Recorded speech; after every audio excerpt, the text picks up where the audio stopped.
नमस्कार मित्रांनो, आज आपण समाजामध्ये बघतोय की वयाच्या 50 नंतर बहुतांश व्यक्तींच्या हाडांना किंवा स्नायूंना काही ना काही त्रास होत असतो.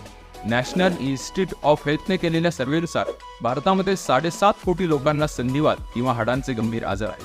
आपल्याला सांगितलं जातं की डायबिटीज, ब्लड प्रेशर, हृदयाचे आजार याचा भारत देश कॅपिटल आहे, पण त्याच्यापेक्षा बरेच जास्त प्रमाण हे हाडांच्या आजारांचं आपल्या देशांमध्ये आहे आणि आपण या बाबतीत अजून जागृत नाही आहोत. कुणाला मणक्याच्या वेदना होतात, पाठ, मान, कमरेच्या वेदना होतात, कुणाला खुबा, सायटिक नर्व, गुडघा यांचा त्रास असतो, एखाद्याचे पाय दुखतात, तळपाय दुखतात, पोटऱ्यावरून येतात, फ्रोझन शोल्डर असतो, हातापायाला मुंग्या येतात, चालताना ताकद नसते, थकवा येतो आणि या छोट्या छोट्या लक्षणांकडे दुर्लक्ष केल्यास माणूस कायमचा अपंग पण होऊ शकतो.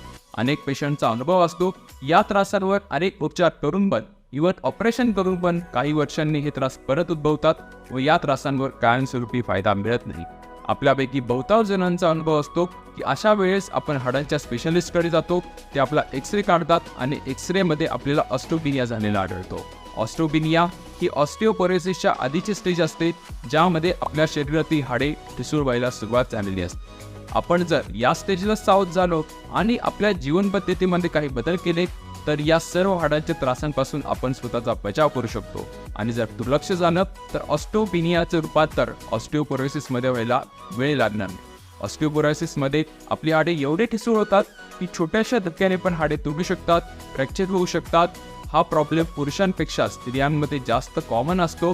साधारणतः वयाच्या 40 नंतर आपल्या शरीरातील प्रोटीन आणि कॅल्शियमचे प्रमाण कमी व्हायला लागते आणि हाडांचे आजार आपल्या मागे लागतात. आज आपण हाडांच्या सर्व आजारांविषयी सखोल माहिती घेणार आहोत आणि त्याच्या उपायांविषयी समजून घेणार आहोत. या व्हिडिओला शेवटपर्यंत नक्की बघा. आपल्या सर्वांचं हेल्थ वेल मराठी चॅनलमध्ये स्वागत आहे.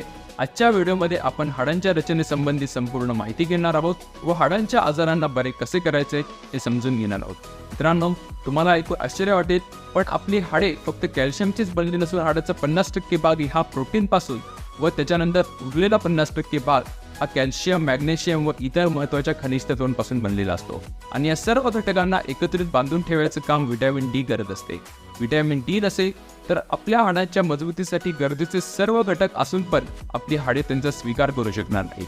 व्हिटॅमिन डी हे आपल्या शरीरामध्ये आपोआप बनत असतं. जर आपण सकाळच्या वेळेस उड्या त्वचेवर सूर्यकिरणं घेत असू तर आपोआपच आपलं शरीर सूर्यकिरणांपासून व्हिटॅमिन डी बनवते आणि आपले हाडे बळकट आणि मजबूत होतात. 2011 मध्ये न्यूजपेपरमध्ये बातमी आलेली की ज्येष्ठ समाजसेवक अण्णा हजारे यांना जेव्हा गुडघेदुखीचा असह्य त्रास झाला होता त्यावेळेस पुण्यातील प्रसिद्ध डॉक्टरांनी त्यांना गुडघ्याच्या मजबूतीसाठी रोज सकाळी सूर्यस्नान घ्यायचा सल्ला दिला होता. आजकाल आपण शहरांमध्ये सिमेंटच्या इमारतींमध्ये राहिल्यामुळे आपल्याला ही कोवळी सूर्यकिरणे मिळत नाहीत. अशा वेळेस तुम्ही हेल्थ व्हॅल्यू केंद्रामध्ये येऊन पण आधुनिक पद्धतीने ही सूर्यकिरणे पुणे मिळवू शकता. आता आपण हाडांच्या या आजारांना आयुर्वेदाच्या दृष्टिकोनातून समजून घेऊयात. आयुर्वेदानुसार आपल्या शरीरात असलेली 206 प्रकारची हाडे ही वातदोषाचं घर असतं. ज्या ज्या वेळेस शरीरामध्ये वातदोष वाढतो त्यावेळेस तो आपल्या हाडांमध्ये आणि सांध्यांमध्ये जाऊन बसतो आणि हाडांमध्ये गेलेला वात हा पुन्हा सहजतेने बाहेर पडत नाही. आपल्याला माहिती आहे की वात हा पश्चिमाभूतांमधील आकाश आणि वायू या 2 तत्वांनी बनलेला आहे. आकाश म्हणजे या विश्वामध्ये पसरलेली पोकळी आणि वायू म्हणजे वारा. ज्या ज्या ठिकाणी वारा वाहतो त्या ठिकाणी तो शुष्कता म्हणजे कोरडेपणा निर्माण करतो. याचा अर्थ ज्या वेळेस शरीरात वात वाढलेला असतो त्यावेळेस आपल्या हाडांमधील वंगण कमी होऊन त्यांच्यात कोरडेपणा येतो व हाडे आतून पोकळ व्हायला लागतात. या वाढलेल्या वातदोषाला ओळखण्यासाठी निष्णात वैद्य आपल्या नाडीला फक्त 3 बोटांचा स्पर्श करून आपल्या रक्तामधून वाहणाऱ्या वात, पित्त आणि कफाच्या तरंगांना अचूकतेने ओळखतो. म्हणून आपल्या देशात प्राचीन काळी नाडी परीक्षणाचं अनन्यसाधारण महत्त्व होतं. हाडांसंबंधी उपचार करताना आपल्याला या वातदोषाचा कायम विचार करावा लागतो, त्याशिवाय हाडे कायमस्वरूपी पुन्हा बरी होऊ शकत नाहीत. पण त्याच्या आधी आपण लक्षात घेऊ की हाडांचा आणि सांधेदुखींचा एकमेकांशी संबंध कसा आहे. सर्वप्रथम आपण सांध्यांची रचना बघू.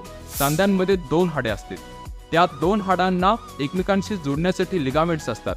या लिगामेंट्सना स्नायूंचं आवरण असतं. 2 हाडांचे एकमेकांवर घर्षण न होण्यासाठी तिथे लुब्रिकेटिव्ह फ्लुइड म्हणजे एक प्रकारचा ग्रीससारखा, तेलासारखा चिकट गुळगुळीत पदार्थ असतो. या गुळगुळीत पदार्थाला पोषण देण्यासाठी त्यांचे स्वतंत्र रक्तवाहिन्या असतात.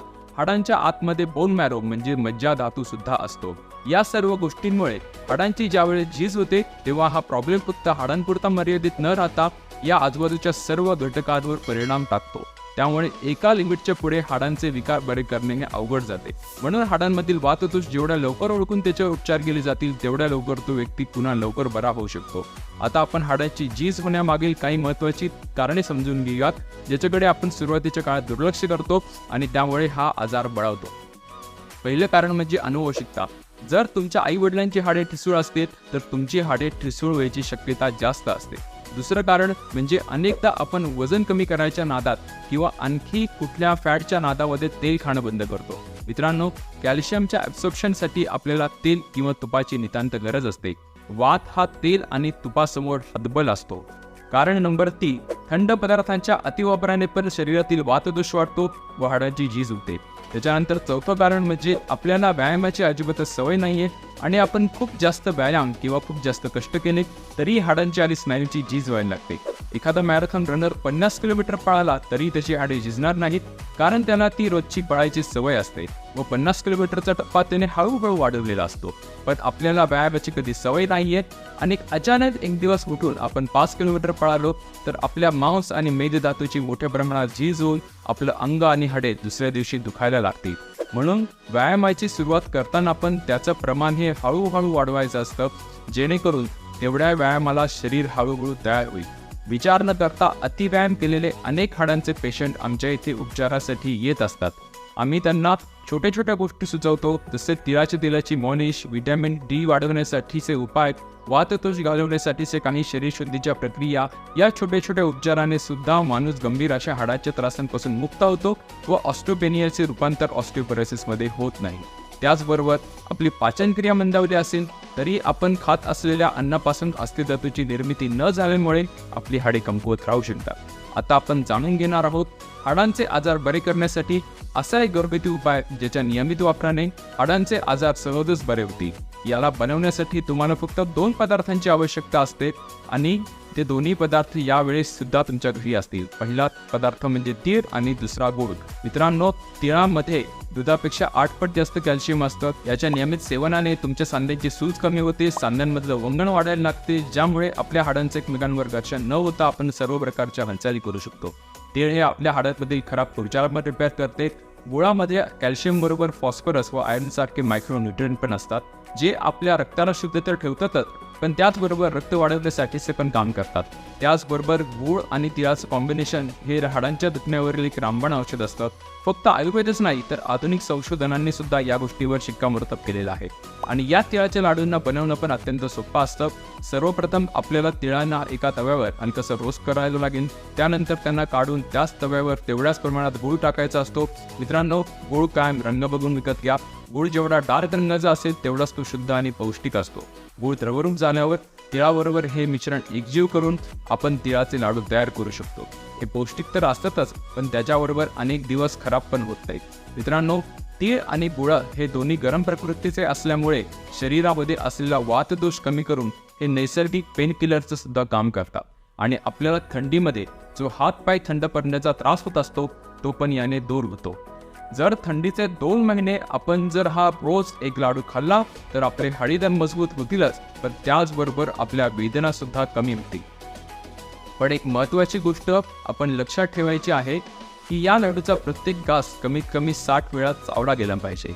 जर आपण तीळ चावून चावून खाल्ले नाहीत तर दुसऱ्या दिवशी टॉयलेटच्या द्वारे सर्व तीळ न पचता शरीराच्या बाहेर पडतात व आपल्याला या पदार्थांचा काही सुद्धा उपयोग होत नाही. त्याचबरोबर आपली पाचनशक्ती वाढवण्यासाठी आपल्याला हे लाडू खायच्या काही दिवस आधी बडीशेप, जिरे आणि थोडासा ओवा यांचं मिश्रण एकत्र करून सतत खायचं आहे. त्याच्यामुळे आपले पचनाचे तर सगळे आजार बरे होतीलच, पण पाचन अग्नी प्रज्वलित होऊन खाल्लेले तीळ शरीर सहजतेने पचवेल. मित्रांनो, जर तुम्हाला या व्हिडिओमधून काही नवीन समजलं असेल तर या व्हिडिओला नक्की लाईक करा आणि चॅनलला सबस्क्राईब करा आणि आपल्या मित्रांना आणि गरजू व्यक्तीला हा व्हिडिओ नक्की शेअर करा. आणखी माहितीसाठी आपल्या जवळच्या नेट व्हॅल्यू आरोग्य शाखेला नक्की भेट द्या. मी आहे तुमचा आरोग्य मित्र सुजित साळुंके. धन्यवाद.